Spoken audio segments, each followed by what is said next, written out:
참 애매합니다, 교수님. 예. 이게 좋은 장인지 나쁜 장인지 지금 서머랠리가 진행 중인데 이렇게 주위에 보면은 뭘 들고 있느냐에 따라 가지고 저 만족도가 그리고 수익률이 천차만별이거든요. 예. 그런 상황에 예. 이제 이 서머랠리가 어느 정도까지 더 이어질 수 있는가? 이제 하반기는 이미 시작은 했는데 예. 연말까지 이렇게 무사하게 그냥 갈 수 있을란가 등등이 있는데 지난주 어쨌거나 그거부터 한번 물가 지표, 인플레 지표에 대한 교수님의 한번 해석을 한번 듣고 싶습니다. 예, 제가 네. 올해 경제 전망 작년 말에 하면서요. 예, 작년엔 상고였는데 올해는 경기 침체일 것이다. 예, 그런데 상고는 많이 해소됐지 않습니까? 말씀하신 거 물가 상승, 미국 소비자 물가 상승률이 작년 6월에 9.1% 전년 동월 대비 올랐다가 그렇습니다. 올 6월에는 뭐 기저 효과도 있지만 3.0으로 떨어졌고요. 예, 그 다음에 뭐 시장금리, 기준금리는 오르고 있지만 시장금리는 좀 떨어졌고요. 예, 그 다음에 뭐 고물가, 고금리, 고달러인데요. 예. 특히 달러 가치가 많이 떨어졌지 않습니까? 달러 예. 지수가. 그래서 작년 10월에 그 114였는데 예, 뭐 오늘 지금 199 안팎에서 움직이고 있지 않습니까? 그래서 상고는 많이 해소됐는데요. 제가 예상한 경기 침체는 아직은 안 왔는데 예, 저는 조만간 올 거라고 보고 있습니다. 경기 침체가. 예, 그렇습니다. 조만간이라 하시면 빠르면 대략적으로 예. 3분기, 늦어도 4분기라고 보고 있고요. 지금 네. 미국 경제 말씀드리는 겁니다. 예예. 예, 이미 미국 경제- 3분기에 접어들었습니다, 교수님. 예. 네. 그래서 아마 3분기 중후반부터 소비가 좀 많이 줄어들 것 같습니다. 네. 그래서 제가 소비가 줄어들 거라고 보는 이유는 예, 미국의 물가보다 임금이 더 올라가지고 실질 가처분 소득은 정책은 감소했고요. 예, 그 다음에 미국 사람들이 그동안 너무 많이 쓰다 보니까 저축률이 많이 낮아졌고, 네. 예, 그 다음에 미 연준에서 그 FOMC 발표문 보면은 금리 인상 시차 효과를 자기들도 지켜보고 있다. 이게 불확실하다. 예, 그런데 제가 그 통계적으로 분석해 보니까 금리 인상 시차 효과가 한 12개월에서 18개월 사이에 본격적으로 예, 예. 나타나거든요. 예. 그러니까 작년 3월부터 금리를 올렸으니까 그 시차 효과가 나타나면서 뭐 3분기에는 거의 0% 안팎 성장하리라고 보고 있고요. 4분기에는 저는 마이너스 성장이라고 보고 있습니다. 작년에는 상고였었는데 올해는 이제 경기 침체라고 제가 말씀드렸는데 아직까지는 안 왔는데 빠르면 3분기 늦어도 4분기에는 마이너스 성장할 거라고 보고 있고요. 예. 사실 요새 미국 경제에 대해서 좋은 이야기가 굉장히 많이 나오는데요. 그렇습니다. 예, 그런데 뭐 미국 잠재 GDP를 누가 추정한 거에 따라 다르지만은 이 그림을 한번 보시면요. 예. 예. 미국 제가 GDP 갭을 한번 그려본 거거든요. 이 GDP 갭이라는 교수님 거는 자료에서 예. 몇 페이지인가요? 자료에서 4페이지. 예. 4페이지 같습니다. 예, 예. 아, 이 페이지. 이 페이지네요. 네네네. 예, 그 빨간 선이 그 GDP 네. 갭인데요. 이 GDP 갭이라는 거는 실제 GDP하고 잠재 GDP 차이예요. 그럼 어디에서 어느 걸 빼는 겁니까? 실제 GDP에서 잠재 GDP 뺀 겁니다. 실제 GDP에서 잠재 GDP를 뺐는데 예, 퍼센트 차이인데요. 네. 예, 잠재 GDP는 제가 미 의회에서 추정한 거 사용했습니다. 제가 추정한 게 아니라. 예. 예, 그런데 이미 1, 4분기에 실제 GDP가 잠재 GDP 밑으로 0.8% 밑으로 떨어진 겁니다. 그 일분기- 잠재적으로 이 정도는 성장할 수 있겠거니라고 추정되는 것보다 실제 GDP가 못하면은 GDP 갭이 마이너스라 이렇게 보면 되는 거죠. 예, 그렇죠. 네. 예, 능력 이하로 성장한다는 겁니다. 음흠. 수요가 공급을 지금 따라가지 못한다고 그럽니다. 예, 그런데 이게 뭐 3분기, 4분기 가면은 0% 혹은 마이너스 성장하면요. 이게 마이너스 2.5%까지 밑으로 떨어져 버려요. GDP 갭이요. 예, 네. 4분기에는 미국 경제가 뭐 요새 연착륙보다는 이거는 가벼운 경착륙이죠. 가벼운 경착륙. 예, 실제 GDP가 능력 이하로 성장하니까요. 예, 이미 실제 GDP가 잠재 GDP 밑으로 떨어졌다는 겁니다. 그래서 저는 뭐 보통 그 경기 침체를 선진국에서 2분기 연속 마이너스 성장할 때 경기 침체라고 그러는데요. 예, 저는 실제 GDP가 잠재 GDP 밑에 성장할 때 예, 이런 의미에서 경기 침체를 이야기하고 있는데요. 예. 이미 미국 경제가 침체 국면에 들어섰다고 보고 있습니다. 이렇게 수요가 위축되니까 물가 상승률도 낮아질 수밖에 없는 거죠. 예. 시기적으로는 이르면 3분기, 예. 아주 늦어도 4분기를 예. 이제 말씀을 해주셨고 경기 전망을 해봤으니 금리 전망도 사실 예. 여쭤보고 싶은데 뭐 7월에 최대 이벤트라고 하면 사실은 FOMC 회의 결과 어떻게 나올 것이냐 이거잖아요. 좀 어떤 의견 가지고 계시죠? 뭐 7월에는 금리 인상할 가능성이 좀 높다고 보는데요. 중요한 것은 이번 금리 인상 사이클이 7월 인상이 이번 사이클에서 마지막일 것이다. 뭐 그거는 제 전망뿐만 아니라도요. 뭐 시장 컨센서스도 7월에 마지막으로 올리고 그 다음에 내년 상반기에 금리를 내릴 것이다. 그렇게 보고 있는데요. 예. 저는 뭐 7월이 마지막 금리 인상일 것이다. 그리고 빠르면 4분기에 금리 후반에 인하할 수도 있다. 조금 제가 금리 인하 시점을 빨리 보고 있습니다. 그런데 미국이 실제로 통화를 지금 엄청 긴축하고 있어요. 흔히들 그 통화 정책에 대해서 밀턴 프리드만이라는 경제학자가 노벨 경제학상 수상자죠. 뭐 샤워실의 바보라는 이야기를 썼는데요. 그랬죠. 예. 근데 미국 통화 정책 보면은 꼭 그거예요. 이게 장기적으로 영선이 제가 그 적정으로 추정한 미국 적정 통화 증가율이거든요. 네. 어떨 때는 지나치게 많이 공급했다, 어떨 때는 뭐 적게 공급하는데 장기 평균은 이거예요. 이거는 이제 피셔 방정식에서 추정한 건데요. 근데 코로나 때문에 거의 그 30%포인트 가깝게 통화 공급을 늘려버린 겁니다. 적정 통화 공급보다. 네. 이렇게 돈을 많이 푸니까 물가가 시차를 두고 오를 수밖에 없죠. 근데 물가가 오르니까 급격한 통화 긴축을 하거든요. 그래서 올 1, 4분기 보니까 적정 통화 공급보다 약 10%포인트 돈을 덜 공급해요. 굉장히 심한 긴축을 하고 있다는 겁니다. 네. 교수님, 그런데 이 소비자 물가는 알겠는데 초가 M2 예. 이제 유동성인데 요거는 어디 데이터를 쓰신 겁니까? 이거는 제가 네. 미국 그 M2 통화 증가율하고 그다음에 프레드에 명목 나오는 GDP. 프레드에 나오는 센트루이스 거기서 데이터 쓰는데요. 네. 그러니까 적정 통화 증가율이라는 것은 제가 경제학 원론에 나오는 피셔 방정식을 이용한 거예요. MV는 흔히 PT다. 네. 여기서 유통 속도는 시기에 따라 변하지만 장기적으로는 유통 속도가 제로가 되거든요. 그래서 장기적으로 적정 통화 증가율은 명목 GDP 성장률이다. 실질 GDP 성장률 플러스 물가 상승률이다. 그게 영선이에요. 장기 평균이 0이 되는 거거든요. 네. 그래서 0보다 2였을 때는 적정 수준보다 통화를 많이 공급했다. 네. 밑에 있을 때는 돈을 덜 공급했다. 그런데 코로나 직전에 엄청 통화 공급을 하다가 물가가 오르니까 지금 역사상 가장 심한 긴축을 하고 있거든요. 그런데 이런 긴축이 시차를 두고 소비도 위축시키고 경제 성장을 위축시키고요. 제가 여기 주가하고 그래프는 여기서 안 그려놨습니다만 이 긴축 후에 주가도 심각한 조정을 받거든요. 4분기 정도 시차를 두고. 4분기 정도. 예. M2가 먼저 줄어들고 예. 그러고 나서 한 4분기 정도 있으면은 예. 주가가 예. 주가를 비롯한 자산 가격이 그렇습니다. 빠진다. 올 1, 4분기 이렇게 긴축한 거는요. 아마 올 빠르면 4분기, 내년 1, 4분기에 주가가 심각한 조정을 보일 수 있다. 그걸 미리서 예고해 주는 겁니다. 이 그림은 저로서는 좀 쇼킹한 것이 저 빨간색의 의미가 교수님 설명을 듣다 보니 저기 지금 우측에 이제 제로 오른쪽 축에서 제로로 해서 살펴보면은 지금 이게 M2 증가율이 급격하게 줄어든다 차원을 넘어서 M2가 마이너스니까 예. 유동성이 주는 거네요. 그렇죠. 통화량이. 예, 그렇습니다. M2 증가율도 마이너스고요. 여기서는 그 실물에 비해서 통화가 그만큼 많이 줄어들고 있다는 실물에 거예요. 비해서? 예, 실물에 비해서요. 네. 그럼 뭔 돈으로 이렇게 막 주식이 오르지? 신기한데요. 네, 그래서 저는 뭐 미국 주가가 상당히 지금 가대평가 영역에 들어섰고요.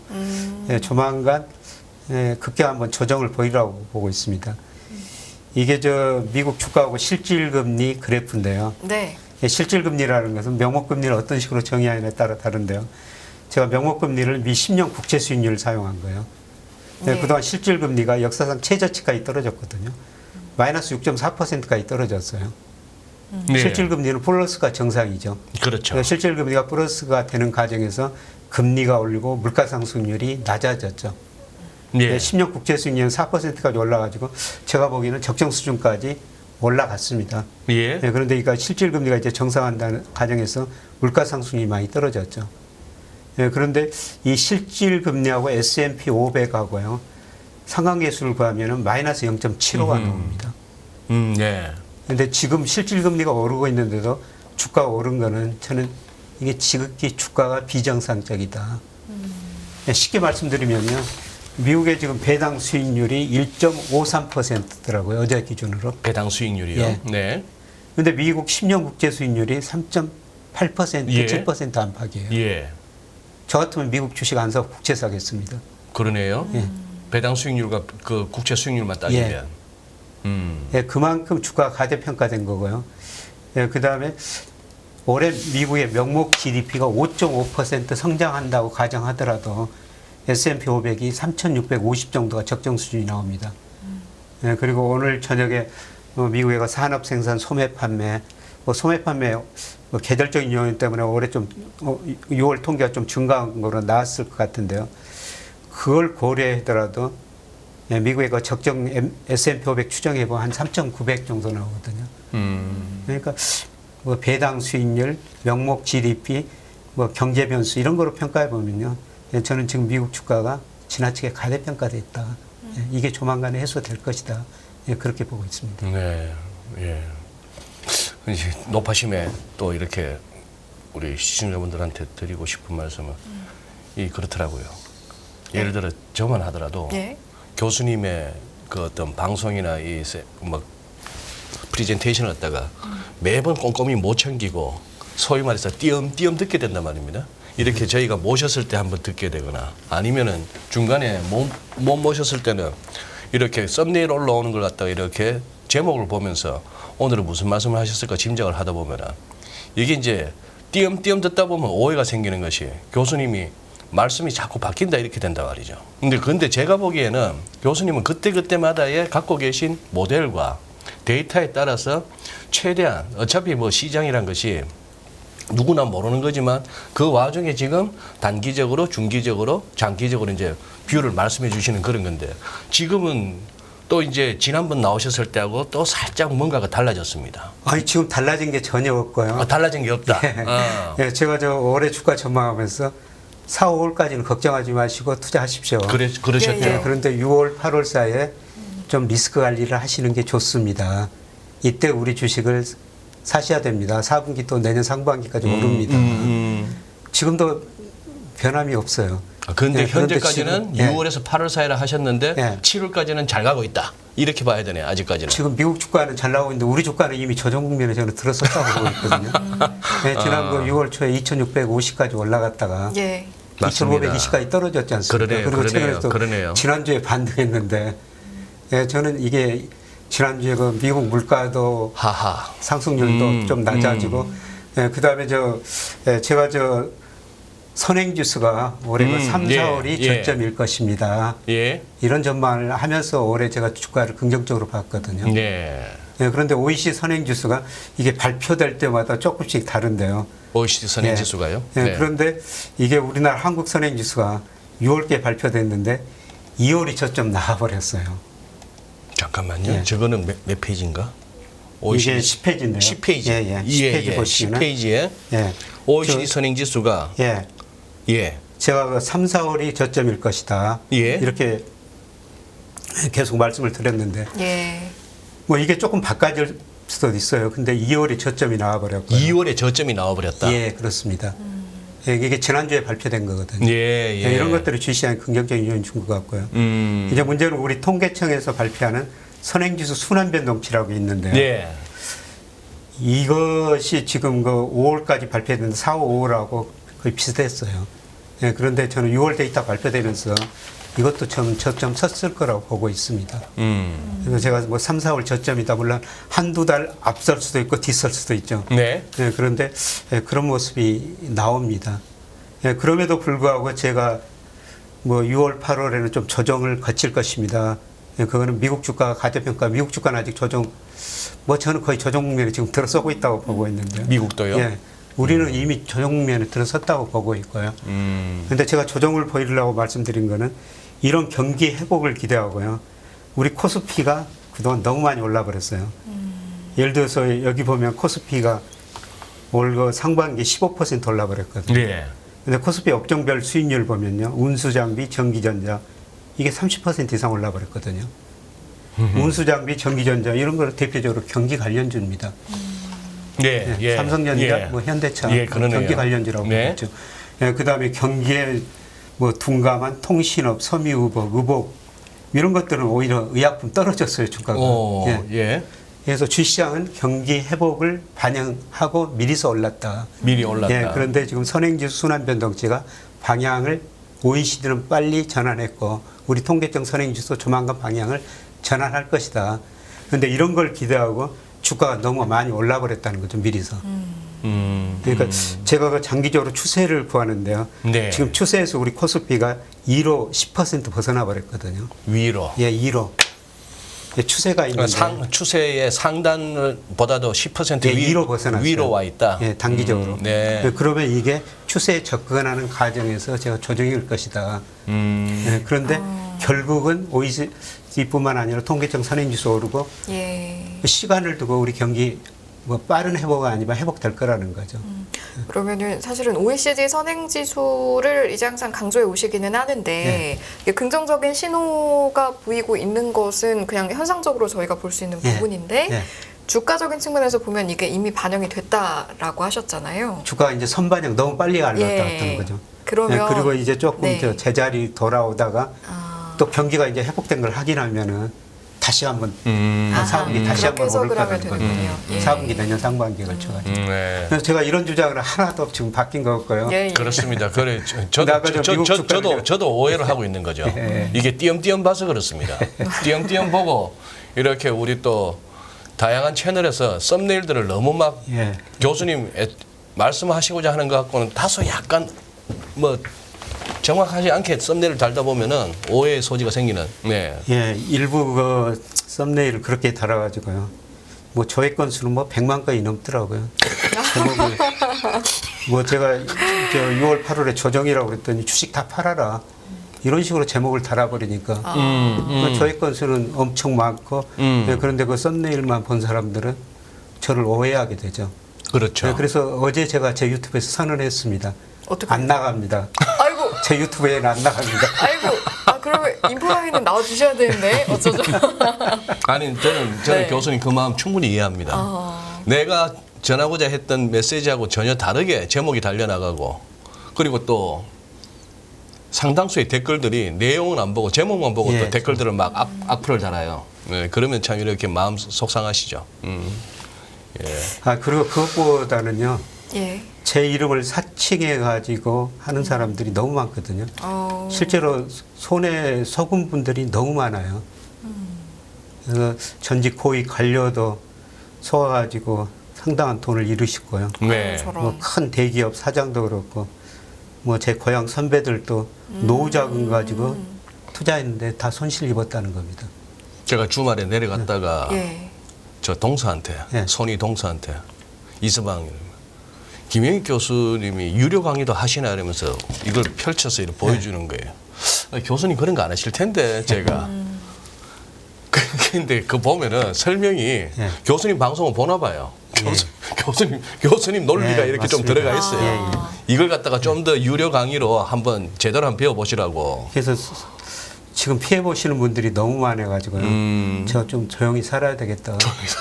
어쨌든 따로 하시지 않으니까 여러분 피해 보시지 않도록 오해 없으시도록 예, 정말 그 피해 안 보셨으면 다시 좋겠다. 한번 강조를 하신 것 그렇습니다. 같고요. 예. 뭐 우리나라 이야기 넘어온 김에 조금만 더 하면 예. 이제 뭐 해석은 해석입니다만 OECD 선행지수 자체만 놓고 보면 긍정적인 신호가 보이는 부분이 있었잖아요. 예, 예. 근데 또 워낙 지표들이 많잖아요. 예, 많죠. 좀 보셨을 때 이거는 조금 걱정되는 지표 혹은 지금은 안 좋은데 앞으로는 좀 다를 거예요라는 부분이 있는 지표가 또 따로 있을까요? 지금 가장 큰 게 우리나라 이제 수출이죠. 예. 수출이 6월에 수출이 뭐 무역 수지가 약간 흑자 났지 않습니까? 그거는 저 수입이 감소했고 밀어넣기 효과인데요. 예, 그런데 저는 그 수출이 개선되리라고 보고 있어요. 예. 12페이지 그림을 보면요. 저 G20 국가들의 그 선행지수하고 우리나라 그 수출입 증가율, 수출입은 이거 월별로 변동성이 크기 때문에 이동 평균을 그려놓은 거거든요. 근데 거의 방향은 같아요. 그러니까 세계 경제가 앞으로 회복될 거라는 거죠. 예. 네, 그래서 우리 수출 증가율 마이너스 폭이 3분기까지는 축소되다가요. 뭐 기저 효과도 있지만 저는 4분기는 플러스로 돌아서리라고 보고 있습니다. 이거는 G20 선행지수가 선행한다고 봐도 될까요, 교수님? 예, 예. 아하. 예. 그래서 예, 지입 예. 선행지수가 지금 증가세로 돌아섰고요. 예. 우리 수출 증가율도 이제 마이너스 폭 축소되는 과정이라는 거죠. 수출 증가율 마이너스 폭이 예, 줄어들고 예. 이제 그리고 플러스로도 돌아설 예, 수 있는 4분기에는 저는 플러스로 돌아서리라고 보고 있습니다. 예. 무역 수지는 이제 적자 벗어났고 무역 수지는 예. 저 아마 7, 8월은 적자일 것 같습니다. 7, 8월은요? 6월에 좀 밀어내기 효과가 있어가지고요. 아하. 예. 아마 7, 8월은 적자인데 저는 9월부터 흑자라고 보고 있거든요. 9월, 12월 사이에는. 네. 앞으로 그거 지켜봐야 되겠습니다만. 뭐 어제 그 간세청에서 그 강의를 했는데 우리나라 수출 통계가 세계에서 제일 빨리 발표하거든요. 다음 날 1일 발표해요. 그날이 신기하다. 그날이 일요일이든 뭐든 간에. 네. 근데 이분들이 매월 말일날은 밤새운다고 그러더라고요. 말일날은. 아, 그래요. 바로 다음 날 아침에 발표해야 되니까. 이거 9시에 발표해야 되거든요. 그렇죠. 아이고, 그러시군요. 저는 그냥 통계 그냥 썼는데 야, 이분들이 그렇게 고생 많이 하구나 이런 생각도 들더라고요. 새삼 느끼셨군요. 아니 그 관세청 사거리에 있던 관세청이 대전으로 내려가 있습니까? 예, 대전 그 정부 총합청사 안에 있더라고요. 종합청사 안에. 예, 거기가 뭐 통계청도 있고 예. 뭐 기상청도 있고 그래서 저 기상청 일이 참 많을 텐데. 아, 기상청이 또 거기 있었군요. 그런데 저기서 G20 선행지수라 저기 중국은 포함 안 되나요, 교수님? 중국 들어가죠. 들어가죠. 예, 중국 선행지수가 사실 제일 먼저 저점을 쳤어요. 중국 선행지수가요? 작년 10월에 아마 8월인가 10월 사이에 중국 선행지수가 저점을 제일 먼저 쳤거든요. 그렇다면 이거 중국 증시 아직도 헤매고 있는데 그러면 중국도 그러면 이게 약간 시차를 두고 예, 시차를 두고 서서히 개선되리라 보고 있습니다. 예, 그런데 요새 보면은 뭐 우리 신문에 보면 미국만 좋고 중국은 굉장히 어렵다. 그런데 한번 생각해 보세요. 올해 미국 GDP 성장률 컨센서스가 한 1.3%거든요. 네. 중국은 5.5%예요. 중국 GDP가 미국 GDP의 71% 정도 됩니다. 예, 그렇게 큰 나라고 5% 성장한다는 거는 뭐 그렇게 나쁜 건 아니거든요. 예, 그런데 우리 기대치가 리오프닝은 또 너무 큰 거 아닌가. 예, 그리고 중국 통계를 보면서 우리가 좀 반중 감정? 예, 저는 이런 것도 들어가 있지 않느냐. 그렇게 큰 나라가 5% 성장하면은 GDP가 굉장히 빨리 성장하는 거거든요. 근데 우리 기대가 너무 커가지고요. 그 기대에 좀 못 미친다. 예, 그래서 그러는데 아마 저는 4분기에는 중국 소비가 증가하면서 작년에 미국으로 수출이 증가했고 중국으로 큰 폭 감소했는데요. 올 하반기에는 중국으로 수출이 증가하리라고 보고 있어요. 이미 이제 미국은 감소하기 시작했거든요. 예. 지난 4, 5, 6월 3개월 연속 대미 수출이 폭은 크지 않지만 이미 감소세로 전환됐습니다. 미국 소비가 이제 줄어들기 시작했다는 거죠. 네. 하반기에는 미국으로 수출 감소폭은 커지고 중국으로는 작년에 감소폭이 굉장히 컸기 때문에 기저효과도 있지만 4분기에 중국 사람들이 좀 소비도 하면서 중국은 수출이 느리라고 생각해요. 네. 이거는 지금 우리가 언론에서 이야기하는 제가 정반대 이야기를 하고 있는데요. 예, 한번 예. 4분기 한번 지켜보시는 게 좋을 것 같습니다. 예. 4분기는 지켜보자. 그러면 현재 금년 들어서는 중국의 뭐 상하이나 뭐 심천종합이나 저쪽에 그리고 홍콩도 항생이나 항생 일치할 것 없이 홍콩은 지금 금년 들어서 몇 안 되는 마이너스를 기록하고 있는 지수고 예. 현재까지는 그러면 중국이 부진한데 교수님 보시기에는 그렇다면 이 중국 증시나 위안화 약세나 이것도 얼추 예, 저는 뭐 3분기 아까 미국 주가 가대평가됐기 때문에 많이 조정을 받을 수가 있다. 최소한 10% 이상 조정 받는다. 예, 그때 중국 주가는 이미 많이 떨어졌기 때문에 중국은 거의 안 떨어지라고 보고 있어요. 예. 예, 그리고 4분기 오를 때는 저는 미국보다는 중국 상승률이 좀 높을 것이다. 그렇게 보고 있습니다. 그러면 저희가 지금 이제 우리나라 제외하고 미국, 중국 이렇게 짚어봤잖아요. 네. 근데 워낙 이제 덩치가 큰 국가들이니까 미국 경기, 중국 경기가 그렇다면 나머지 전반적인 글로벌적인 세계 경제는 좀 어느 영향을 어떤 쪽으로 미칠 거라고 보시는지도 궁금합니다. 그래서 뭐 IMF나 OECD 전망 보면요. 예. 내년이 올해보다 세계 성장률이 높다고 다 전망하고 있거든요. 내년이 올해보다 좋을 것이다. 예. 근데 미국만 예예요. 미국은 내년이 올해보다 성장률이 더 낮아질 것이다. IB나 블룸버그 컨센서스 다 그래요. 그래요? 예. 그래서 미국이 지금은 좋았는데 예. 예, 그만큼 예, 미국의 소비가 앞으로 줄어들 수가 있다는 겁니다. 그래서 소비가. 모든 전망치 보면요. 내년에 미국 경제만 성장률이 낮아집니다.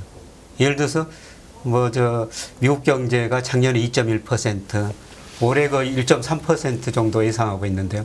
내년에 0.7%예요. 이 표. 이거는 우리 연합인포맥스에서 함부로 이야기해서는 안 되죠. 블룸버그 컨센서스거든요. 아. 네. 블룸버그 컨센서스예요. 네. 내년에 일본, 유럽 경제 다 올해보다 경제 성장이 다 높아질 거라고 전망하고 있어요. 예를 들어 우리나라도 올해 1.2% 예상하고 있는데 내년에 2.2%예요. 그 와중에 예. 미국은 미국만 올해보다 이렇게 성장률이 낮아진다는 거고요. 예, 그 다음에 환율 전망한 거 보면은 올 연말, 내년 말 달러 가치만 하락입니다. 유로, 웬, 위안 다 강세예요. 달러는 약세다. 예, 내년에 달러만 가서. 약세입니다. 내년은 미국 경제만 이렇게 약해진다는 겁니다. 상대적으로. 내년에 그럼 선거 어떻게 치르려고? 지금 집권 세력 쪽에서는. 그래서 어떤 식으로든 이제 경기 부양을 할 텐데요. 예, 그게 마음대로 될 것인가. 오늘 어떤 방송 듣고 오다 보니까 여기 오면서 방송 라디오를 들었는데요. 미국 역대 대통령 선거에서 경제 성장률 2% 미만이면은 대통령이 이전 대통령이 당선된 적이 없다. 이런 이야기를. 저는 그런 통계를 잘 모르겠는데요. 오다 보니까 어떤 방송에서 경제 전문가가 그런 이야기를 하더라고요. 근데 내년에 1.3이라는 겁니다. 그럼 말씀하신 김에 그러면 이제 달러 부분을 제가 교수님의 이제 달러의 어떤 장기적인 약세 전망은 제가 잘 알고 있는데 그동안에는 어쨌거나 한 1, 2년 사이에 왔다 갔다 하는 와중에 그렇게 쉽게는 안 빠졌습니다만 이제 조금 이제 눈에 익은 1200원대 한 60원, 50원, 70원 여기까지 왔습니다. 어떻게 보십니까? 우선 우리나라 원화환율 결정하는 게 미 달러 지수고요. 달러. 예. 그다음에 중국 위안. 예. 그다음에 우리나라와 미국 실질 금리차 경상수지거든요. 실질금리차, 경상수지. 이 네 가지가 주로 영향을 미치는데요. 저는 가장 중요한 달러 지수가 이미 하락세로 접어들었다. 달러가. 작년 11월에 114였지 않습니까? 예. 지금 99지 않습니까? 그렇죠. 100m로 내려왔죠. 근데 달러 가치가 이렇게 떨어진 거는 외환시장이 보기에는 미국이라는 경제가 5% 금리하에서 견딜 수가 없을 것이다. 그래서 조만간 미국이 금리 인상을 중단하고 금리를 내릴 수도 있다. 금리를 내리면은 달러가 약세가 될 수밖에 없는 거죠. 그래서 달러 약세가 그거를 미리서 지금 반영하고 있다고 생각하고 있고요. 그 다음에 미국의 대내 불균형이 워낙 심화됐기 때문에 단기적으로 좀 반등하겠지만 장기적으로 계속 저는 하락이라고 보고 있고요.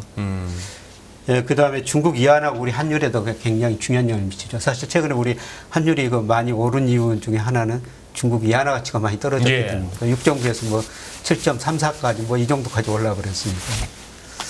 그런데 달러 가치 떨어지면 위안화 가치는 상대적으로 오를 수가 있고요. 그 다음에 중국이 결국 저는 소비를 부양할 수밖에 없다고 생각하고 있습니다. 어느 순간에는 부양할 예. 수밖에 없을 것이다. 그러려면 자기네 통화 가치가 올라야 되거든요. 그리고 최근에 우리나라하고 미국 그 실질 금리 차가 많이 축소됐어요. 제가 명목금리는 10년 국제 수익률 차이, 그게 달러 원화 약세 요인이 됐는데요. 우리 물가 상승률 앞으로도 미국보다는 더 낮을 겁니다. 그래서 다시 우리나라하고 실질 금리 차 확대되리라고 보고 있고요. 그 다음에 최근에 제가 전망에서 가장 깜짝 놀란 게 OECD가 최근에 네. 세계경제 전망에서 우리 경제도 전망했지 않습니까? 예. 우리나라 경상수지를 GDP 대비 마이너스 0.3%로 올해 우리 경상수지 적자난다고 전망해놨어요. 우리나라 원래 금년에 말입니까? 예. 그런 전망은 저는 이해가 안 가더라고요. 무역 수지는 몰라도 경상 수지까지. 예, 경상수지 적자는 제가 보기에는 안 납니다. 예. 우리가 98년부터 경상수지가 작년까지 1조 300억 달러 흑자를 냈는데요. 그것까지 해외 직접 투자하고 증권 투자해가지고 우리 배당 이자 소득이 200억 달러 이상 1년에 들어오고 있어요. 예. 소득수지라고 그러는데. 예. 네. 무역수지 그렇게 그렇게 적자 안 날 겁니다.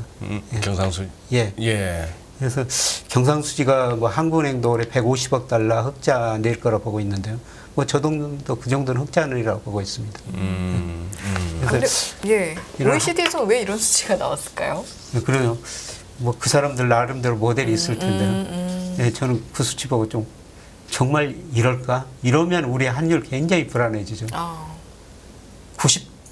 외환위기 98년 이후에요. 우리 경상수지 연간으로 적자 난 적이 한 번도 없습니다. 그런데 올해 적자 난다면 그거는 큰 사건이죠. 근데 경상수지가 적자 날 수 없는 구조예요. 우리 저축률이 투자율보다 높거든요. 예. 저축률이 투자율보다 높은 나라는요. 적자 안 나요. 그런 나라가 싱가포르이고 일본이고 그다음에 중국이거든요. 예. 그러니까요. 경상수지 적자라고 한다면은 바로 그냥 막 97년 같은 상황까지는 아니더라 하더라도 또 흔들려고 덤비는 예. 선수들이 막 나올 텐데. 연말에 가보고 경상수지 적자 안 났으면은 저 OECD 홈페이지라도 가가지고 한번 좀 써놓겠습니다. 일 좀 단단 제대로 해라. 예. 그리고 게시판 가면 이진우 소장님 성함 이렇게 딱 써 있는 거예요? 그러다가 제대로 뭐. 하십시오. 이렇게. 그리고 저희- 교수님 이것도 한 여쭤보겠습니다. 지금 우리 채팅창에서도 우리 시청자분들 사이에서도 조금 이렇게 토론이 이루어지고 있는데 요새 저 미국도 그렇고 이 초과 저축 문제, 예. 이 지금 초과 저축이 많이 이제 떨어지고 그 절대 규모가 줄어들고 있다까지는 뭐 대충 들었습니다만 네. 뭔가 좀 거기서 시사점이 있는가요? 예, 미국의 그 가계 저축률이 작년에 연평균 3.7%였거든요. 가계 저축률, 예, 연평균. 자기 소득이 한 그 정도는 저축한다. 예, 예. 네. 근데 그게 2007년에 3.4%였어요. 2007년에 예. 금융위기 직전이었죠. 예. 그 이후로 가장 낮습니다. 가장 낮다. 물론 그 이후로 미국 거 주가도 오르고 집값도 오르니까 뭐 부의 스톡은 좀 증가했습니다. 예, 그런데 이게 플로우 개념으로 보면 미국 사람들이 번 것보다 너무 많이 소비를 했다는 거죠. 저축률이 낮아졌다는 거죠. 네. 예, 그런데 올해 들어와서는 저축률이 최근에 4.3%까지 올라갔거든요. 올해 들어서는요. 예, 저축률 올라간다는 건 이제 미국 사람들이 소비를 덜하고 저축을 지금 늘리고 있다는 겁니다. 아니면은 그 통계적으로 부호들은 돈 많은 사람들은 더 벌어서 저축이 늘었는데 예. 없는 사람은 지금 뭐 저축은커녕 지금 빚 갚아내기도 힘든 와중에 평균하다 보니 그렇게 올라갔을 수도 있는 거 아닙니까? 예, 맞습니다. 차별화예요. 예. 그러니까 2008년, 뭐 2020년 경제위기를 겪으면서 돈을 풀어가지고 자산 가격이 많이 오르다 보니까 부자는 부자가 되고요. 예. 가난한 사람들은 사실 더 가난해졌고. 더 가난해졌고. 그래서 오죽하면 그 맥킨지 보고서 제목이요. 부모 세대보다 가난한 자식 세대예요. 부모 세대보다 가난한 자식 세대야. 맥킨지가 주요 선진국 조사해 보니까요. 예. 실질 가처분 소득이 중간가구 소득은 정책은 줄어들었다는 겁니다.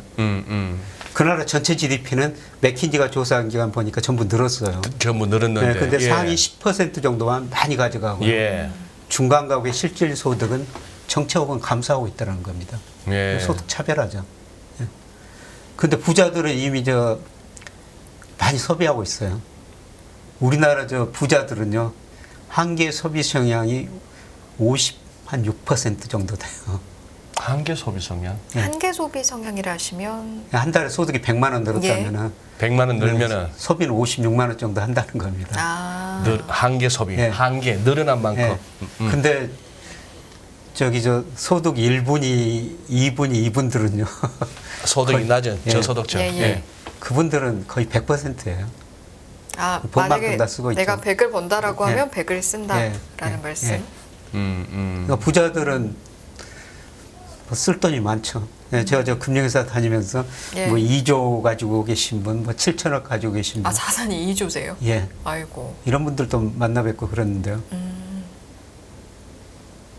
쓸 만큼 쓰고 있습니다. 아, 소비는 충분히 하고 예, 있습니까? 소비는 그래도 그 한계 저축률이 낮다는 거죠. 한계 소비 성향이 소득이 더 빨리 늘어나니까. 소득이 더 빨리 는다. 예, 예. 그러니까 이게 전 세계적인 문제입니다. 아마 미국도 마찬가지일 겁니다. 예. 그 2조 갖고 계신 분하고 한 7천억 갖고 계신 분 중에 밥 사주실 때 어느 분이 더 밥이 좋았습니까? 너무 궁금해요. 7천억 가지고 계신 분이 훨씬 더 돈을 잘 쓰시더라고요. 아. 근데 이분은 제가 네. 보기에 특별한 부자예요. 어떤? 그냥 세금을 많이 내기 위해서요. 네. 법인 사업자를 개인 사업자로 바꿨습니다. 세금을 많이 내시려고? 예, 예. 많이 내려고? 예. 법인 세율은 23%가 될 겁니다. 최고 세율이. 네. 지금 내려가지고요. 근데 개인은 49%예요. 예. 그런데 세금을 더 내기 위해서 개인 사업자로 바꿨고. 국가에 돈을 더 많이 환원하기 예. 위해서. 오. 네, 그리고 매년 저 고등학생들 여러 명 뽑아다가요. 4년 장학금 등록금을 장학금을 주고 또 용돈을 한 달에 매월 70만 원씩 줘요. 학비만 대주는 게 아니고 용돈 주는 장학금 없을 겁니다. 더불어 잘 살자라는 분이셨나 예, 봐요. 예. 네. 양극화라는 점에 대해서도 저는 여러 네, 번 양극화 생각해 보게 되네요. 심각합니다, 그게. 네. 네. 근데 이게 단순히 우리나라뿐만이 아니라 전 세계적인 전 상황. 세계적인 문제죠. 네, 그래서 정부 역할이 굉장히 중요해지는 시기인 것 같아요. 예. 또한 이제 여러 가지 그 경제 수치들을 저희가 해석을 할 때도 그런 양극화라는 관점에서 들여다봐야 되는 부분들도 있겠네요. 세부적으로. 그렇죠. 그러니까 우리 잠재 예. 성장률이 지금 2%에서 1% 후반으로 진입하는 과정이거든요. 네. 그러니까 우리 경제가 뭐 7%, 10% 성장할 때는 경제 규모 파이가 커지니까 기업들이 같이 성장할 수가 있었어요. 근데 갈수록 커지는 규모가 상대적으로 줄어들거든요. 그걸 나눠 가져야 돼요. 경쟁력 있는 기업은 더 많이 가져가고 예. 경쟁력 없는 기업은 시장에 퇴출될 수밖에 없죠. 차별하죠. 우리 지금 코스피, 코스닥에 상장된 기업 18%가 한계 기업입니다. 지난 3년 동안 영업이익 내가지고 이자도 못 받는 기업이 상장 기업 중 18%라는 네. 네. 예. 이거 심각한 문제예요. 근데 그 양극화는 지금 사실 증시내에서도 심각합니다, 교수님. 예, 심각하더라고요. 지금. 보나마나 안 여쭤봐도 우리 교수님 분명히 저 에코프로 정도는 한번 손 대셨을 것 같은데. 강제로 맞아. 공개시키시는 거예요, 지금? 오늘 연초에 사가지고요. 연초에 사셔가지고. 뭐 80만 원 근처에서 팔았죠. 근데 지금은 가면서 봐, 연초에 얼마예요, 이게? 연초에 그때 이런 양 많이는 안 샀으니까요. 11만 원에 샀어요. 11만에 네, 사셔가지고. 작년 말이었어요. 중요한 건 100만 원 종가로 오늘 넘은 이 시점에 이미 파르셨다는 점. 그 파셨다. 80만 진짜 파셨으면 파셨다는 행복하신 점. 거지. 예. 하긴 전 들어가 본 적도 없으니까 맞죠? 그 돈 가지고 세금 냈어요. 세금 중요하죠. 오늘 세금 이야기 많이 하게 되네요. 그러니 이제 교수님도 80만 원 정도 벌써 한 6, 7배 내지는 뭐 한 7배 정도 누구나 거기서는 한 번쯤 차익 실현을 생각할 만하고 그래 됐고 지금 이게 지금 여기 왔고 오늘도 이제 이게 이제 양극화가 심하다는 게 장마감 후에 한번 확인을 해보겠습니다. 코스피가 상승 종목 604개, 하락 종목이 1283이니까 거의 2배로 많은데 11.38%, 0.43% 하락. 코스닥은 상승이 373개 종목인데 하락은 1153개 종목임에도 불구하고 15.85%, 1.76%나 올랐으니 오른 거는 373, 빠진 거는 1153인데 지수는 1.76%나 올랐으니 여기서 이제 뭘 들고 있느냐에 따라서 오늘 코스닥이 올랐습니다. 코스닥이 900대 안착했습니다. 이것이 전혀 뭐 반갑지도 다가오지도 않는 분들도 많으실 거 아닙니까? 그래서 뭐 이런 시기에는 저같이 이코노미스트들 필요 없죠. 이코노미스트 예. 필요 없고 산업 종목 분석 잘하는 사람들이 여기 많이 나오셔가지고요. 다음에 두 분이 나오실 것 같은데 그런 분들이 도움이 되지. 이런 시대는 사실 이코노미스트는 별로 필요하지 않는 시대입니다.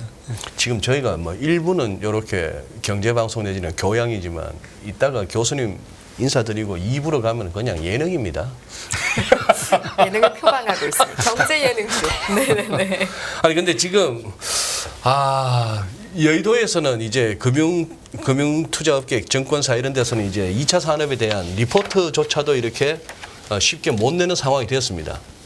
근데 뭐 교수님 지금 현재 우리나라에서 펼쳐지고 있는 요 어떤 쏠림 현상 내지는 2차 전지의 어떤 상대적 선전 어떻게 정리하실 수 있을까요? 뭐 2차 전지가 성장 산업은 분명히 맞죠. 맞죠? 뭐 세계 그 전기차 시장 점유율이 이제 10%간 넘었다는 게 아닙니까? 네네. 90%가 예. 넘어있습니다. 분명히 맞는데 지나치게 좀 썰림 현상이 일어나지 않는가. 근데 썰림 현상이 일어나면 반드시 부작용이 있거든요. 그러니까 최근에 그 나타나고 있지 않습니까? 예, 그동안 주식시장 별로 안 좋고 채권금리 금리 많이 오르니까 채권 투자를 쏘니까 우리나라 좀 많은 특히 그 비은행 금융회사들이 부동산 투자를 엄청 했지 않습니까? 네. 예, 그런 문제가 지금 발생하고 있지 않습니까? 예, 제가 뭐 과거 경험하면은요 예. 반드시 쏠림 현상이 나타나면은 그 부작용은 있기 마련입니다. 예. 근데 그 반작용을 일단은 진짜 최소한 우리 인포라 식구들, 그 지금 보신 애청자분들만이라도 좀 최소화하려면 그 반작용에 대한 타격은 어떻게 대비해야 돼요? 너무 어려운 질문 드렸죠, 제가? 조금 줄여야 되죠. 예. 그쵸. 근데 내가 들고 있는 게 잘 가면 줄이기도 참 쉽지가 않은 예, 것 그렇죠. 같아요. 예, 사실 저도 줄였다고 계속 올라 버리니까 그렇죠. 속이 좀 쓰리잖아요, 제가- 그러면. 네. 제가 딱 한 줄을 남겨봤어요. 한 아, 줄을. 그래도 하나라도 남기셨네요. 그래서 이 네. 주가가 어떻게 되는지 계속 봐야 되진 흐름 않습니까? 추적하시려고 보초병을 남기셨구나. 세워놓으셨군요. 예. 예, 그랬더니 오늘 보니까 900 몇 %더라고요. 한 줄. 아, 오. 그러면은 교수님 지금 이제 어쨌거나 미국도 어느 정도 말씀하신 것은 펀더멘털 대비 조금 고평가다. 예. 그리고 뭐 이제 골드만삭스 같은 데서는 나름대로 그 수석 전략가 얀 해치우스가 우리 뭐 경기 침체 확률 25% 봤는데 우리 20% 낮출게 예, 뭐 이런 식의 지금 외신들입니다. 예. 근데 이 와중에 이제 우리 교수님께서는 미국은 아무래도 뭐 빠르면 3분기, 늦어도 4분기에는 예. 침체가 올 것 같다. 예, 예. 이 말씀을 하시고 그래서 미국 장은 조금 조정을 거쳐야겠다. 예, 예. 이게 결국은 자꾸 이렇게 무슨 뭐 급락 이런 걸로 해석하시기보다 좀 과한 거는 좀 덜어내고 예. 시키고 또 가고 뭐 이게 이제 자산 시장인데 그런 차원으로 보셨으면은 미국이 그거 할 때 아까 중국은 그렇게 미국 대비 그렇게 타격은 예. 안 받을 수도 있다 말씀하셨고 예. 미국 장 빠질 때 우리는요 우리도 미리서 좀 빠졌죠. 미리 예, 빠졌다. 우리도 2,650에서 뭐 2,520까지 5% 이상 조정받았지 않습니까? 예, 제가 뭐 한 뭐 6월에서 8월 사이에 우리 주가가 5 내지 한 10% 정도는 조정받을 수 있다. 예, 예. 이런 말씀을 계속 드렸는데요. 이미 저 50% 조정은 받은 것 같고요. 그러니까 미국 주가가 한번 떨어지면 추가적으로 좀 조정을 받을 수가 있죠. 근데 미국 주가는 이번에 떨어지면 저는 최소한 10% 이상이라고 보고 있거든요. 우리 주가는 미리서 조정을 받았기 때문에 미국 주가가 떨어질 때 상대적으로 저는 덜 떨어지리라고 보고 있습니다. 덜 떨어질로 보고 있다. 그런 어떤 교수님 생각하시는 그런 조정장이 오고 나서 그 다음에는 이제 그 다음 또 상승장을 또 이렇게 누려야 되지 않겠습니까? 예, 그렇습니다. 그랬을 때 예를 들면 미국장이 조정 왔다. 그러면 요즘 한창 곽광 벗고 있는 빅테크주들 뭐 M7이니 무슨 뭐 이런 쪽으로 봐야 될까요? 아니면 그거보다는 좀 다른 기회를 봐야 될까요? 저는 경기 회복이라고 보고 있거든요. 경기 회복. 예. 예, 경기 회복이니까 역시 다음 상승 국면에서도 뭐 경기 관련주들이 더 많이 오를 것이다. 경기 관련주들. 예. 그래서 우리 주식으로 아까 말씀드린 상반기에 뭐 전기전자, 운수장비, 네. 삼성전자, 현대차 예. 뭐 이런 경기 관련주가 많이 올랐는데 이번 조정을 거치고 그런 주식들이 경기 회복을 확인하면서 한 번 더 상승하리라고 보고 있습니다. 조금 감잡도록 미국에서 경기 회복주라 하시면 예를 들면 어떤 종목을 미국도 빅테크 같은 주식들이죠. 빅테크들. 예, 예. 예, 그리고 뭐 저는 조만간 좀 빠르면 4분기에 미국이 금리를 인하할 것이다 이런 말씀을 드렸는데 예. 예, 제가 그렇게 보는 거는 제가 테일러 준 측에서 미국 적정금리 한번 추정해 본 거거든요. 네. 이미 방향은 많이 꺾이고 있어요. 근데 과거 제가 추정한 그 적정금리 수준하고 미 연준 방향은 거의 같거든요. 예. 예. 이게 제가 적정금리라고 조금 주황색인가 이걸 추정한 건데 4분기에는 많이 낮아진 거로 나오고 있습니다. 그래서 그만큼 미국 경기가 나빠진다는 그런 의미입니다. 그래서 금리가 떨어지면 역시 물론 기업 수익도 뭐 나빠지겠지만은 금리가 떨어지면 역시 기술 관련주들이 예, 더 많이 오르겠죠. 예, 그리고 올해 저 세계에서 제일 많이 오른 주가 지수가 나스닥이고요. 예. 그 다음에 우리 코스닥 두 개가 거의 비슷해요. 예. 1, 2등 하고 계속 순위를 바꾸고 있거든요. 이 닭들이 세더라고요. 예. 예, 그런데 끝자리 다. 네. 작년 주가 한번 보세요. 두 개가 세계에서 제일 많이 떨어졌어요. 아 작년에 힘들었던 기억이 나네요. 작년에 나스닥, 네. 코스닥 막 우리가 서로 뭐 금메달, 은메달 갖고 예, 다퉜죠. 우리 코스닥이 제일 많이 떨어졌고요. 예. 나스닥도 많이 떨어졌어요. 네.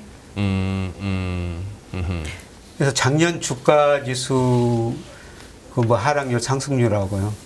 올해하고 세계 주가 이렇게 그래프 거꾸로 그려놓은 거는 거의 비슷합니다. 작년에 많이 떨어진 지수가 올해 많이 오르고 있거든요. 아니 그러면 좀 단도직입적으로 제가 여쭤보면 그렇다면 지금은 개인들의 주식 비중을 좀 늘려도 좋을 시기다. 조정 받으면요. 조정받았을 조정받으면? 때 예. 라고 보시는 거죠. 그리고 예. 최근 들어서 이렇게 이제 부쩍 그거 하게 된 반도체 관련해서는 교수님 비유는요. 저는 뭐 4분기부터 반도체 수요 늘고요. 디렉 가격도 좀 오르라 보고 있습니다. 이거는 뭐 반도체 전문 담당자들의 뭐 전망하는데요. 일부 반도체 연구소에서는 4분기부터 수요가 공급을 초과할 것이다. 이런 전망도 나오더라고요. 수요가 제가 저 공급, 모레 네. 삼성전자 강의 갑니다. 가가지고 또 거기 가서 한번 현장 분위기 보고 오겠습니다. 아, 그 다음에도 또 오셔야겠는데요. 네, 제가 네. 네. 그저께 포스코 강의 갔다 왔는데요. 예. 뭐 분위기 좋더라고요. 근데 포스코 주가 요새 엄청 오르더만요. 요새는 뭐 앞에 포자로 시작하면 무조건 날아갑니다. 예. 그 분위기 좋다는 말씀은 어떤 말씀이신가요? 이렇게 강의해 보면 현장에서 그 분위기, 현장 분위기를 네. 느낄 수가 있거든요. 교수님께서 근데 이제 그 기업이나 그런 공간에 가서 직접 살아있는 분위기를 느끼고 오실 기회가 많으신 것 같아요. 가끔. 그렇죠. 이야기 제가 여러 들어보면. 기업 강의를 가는데요. 네. 가서 그 기업 분위기가 좋으면요. 그 회사 주식을 삽니다. 물론 갔다 와서 애널리스트 보고서도 보죠. 근데 예. 성공하는 경우가 많았었어요. 물론 아, 실패한 오. 경우도 있는데 성공한 경우가 더 많았습니다. 요즘에 다니신 곳들 중에서는 꼭 기업 종목이 아니라요. 어떤 산업군이 분위기가 괜찮던가요? 회사 현장의 분위기가. 제가 최근에 작년 말 하반기, 올 상반기 연초에요. 울산을 갔는데 그 조선업 분위기가 굉장히 좋더라고요. 조선업 조선업, 분위기가 예. 괜찮았다. 그래서 이 사람들이 그동안 뭐 저가 수주 받아 적자 났대요. 예, 그런데 고가 수주 받고 뭐 3년, 5년 수주를 받아놨다. 굉장히 낙관적이더라고요. 올 하반기 내년부터 이 굉장히 많이 늘어날 것이다. 예, 그런 이야기를 좀 했는데 최근에 그 조선주가 그래도 많이 오르더라고요. 아, 네. 그 현장 가서 체감한 거 말고 또 개인적으로 뭐 관심 가지고 보신 산업군도 있는지 궁금한 게 산업군 이야기를 많이 여쭤보게 되는 게 이게 요즘에 가는 아이들만 간다. 그래서 이제 특정 산업군만 보긴 보는데 이미 타신 분은 상관없는데 이제 그 안 타는데 타려고 하는 분들 입장에서는 약간 심경이 이제 타도 되나 싶기도 하고 또 다양한 산업군을 예. 또 찾아야 되나 싶기도 하잖아요. 저는 좋은 쏠리는 데는 말씀을, 안 네. 가고요. 아, 쏠리는 그러세요? 추천하지 쏠리는 데는 않으세요? 안 가고. 네. 예, 그다음에 제가 생각하기에 장기적으로 그 저평가됐다. 예. 예, 그리고 일부 산업에서 이미 그 구조 조정해가지고 가점화된 기업들이 있거든요. 네. 근데 굉장히 제가 보기에는 저평가된 제가 종목을 말씀드릴 수 없으면 그런 종목 사가지고 산업군으로만 힌트를 좀 예. 주시면 예. 일부 그 제지 업종에도 그런 종목이 있습니다. 제지업종 정도? 네, 제지업종. 네, 네, 이미 저 가점화 돼가지고요. 네. 예, 더 이상 구조조정이 필요 없고 그냥 안정적으로 꾸준히 성장할 수 있더라. 네. 그래서 저는 주가 지수가 당분간 조정이라고 보기 때문에 예. 오히려 저 그런 주식 사가지고 조금 기다리신 것도 괜찮을 것 같습니다. 그것도 의외로 또 중요한데 교수님 딱 가봐 강의 가시거나 하셨을 때 이 회사는 좀 아닌 것 같다 싶은 거는 예를 들면 어떤 징후가 있나요? 분위기가 굉장히 침울해 있죠. 예. 그리고 저 침울해요? 회장님 아. 눈치를 많이 보고 임원들이. 아이고. 예, 그리고 어떤 기업 가면은 그 최고위층이 네. 저 당신이 생각한 것보다 좀 어려운 이야기를 많이 해달라. 네? 어렵다는 이야기를 많이 해달라. 임원들이 해이해진 상태다. 지금 상황이 좀 어렵다. 어렵다. 어렵다 쪽으로 얘기를 해달라.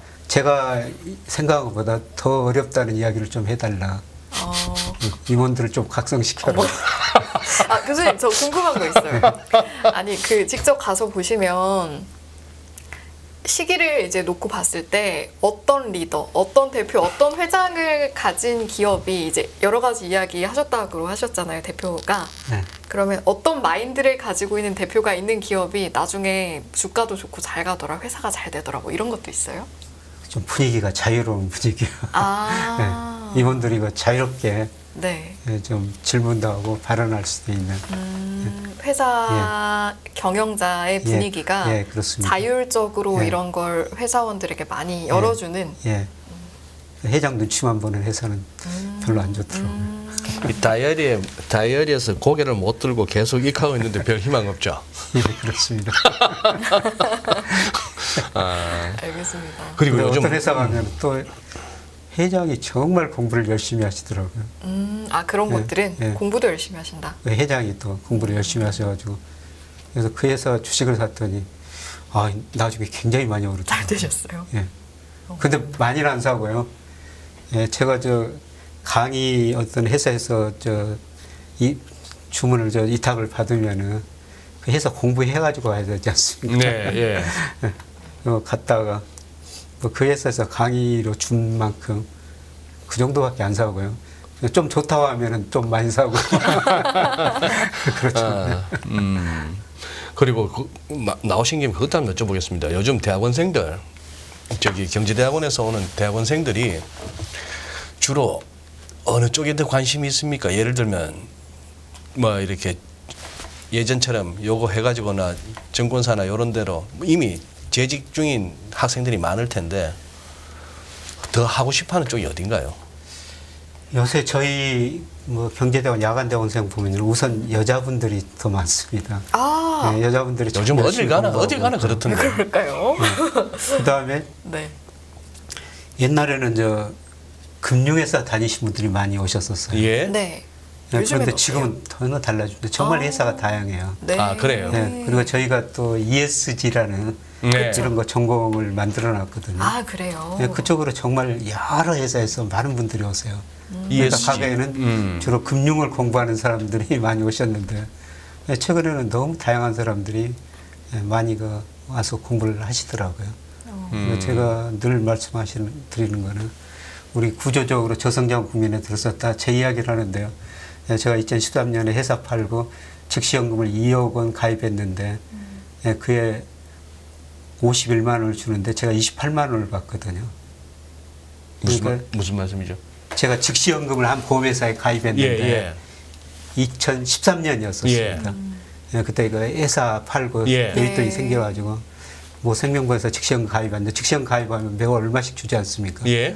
2013년 3월에 가입했는데 4월에 51만 원을 받았거든요. 제가 28만 원 받아요. 요즘요? 보험회사는 주로 채권 가지고 운영하지 않습니까? 채권 수익률이 장기적으로 하락했다는 거예요. 이게 올라간 적이 없어요. 그래서 무슨 의미냐면은 제가 어떤 일을 해가지고 30만 원 벌면은 금융자산 2억 가지고 있는 거나 똑같은 시대라는 겁니다. 그래서 우선은 일하면서 근로소득 얻어야 된다. 그런데 직이라는 거는 영원한 게 아니다. 제 또래 다 은퇴했거든요. 근데 은퇴한 남자들 이야기 들으면 공통적으로 나갈 사무실이 있어야 된다. 적당한 용돈이 있어야 된다. 그래서 업을 하나 가져야 된다. 업을. 대표적으로 제 제자 이야기하고 있어요. 우리 이준우 소장님이 최고의 환율 전문가지만요. 제 제자 중 하나는 친구가 S은행에서 환율 업무를 담당하고 있거든요. 그래서 업을 가져야 된다. 그랬더니 이 친구가 저 야간대학원 와가지고 환율을 이론을 공부한 겁니다. 그래서 회사에 있는 업무, 학교에서 이론 접목시켜가지고요.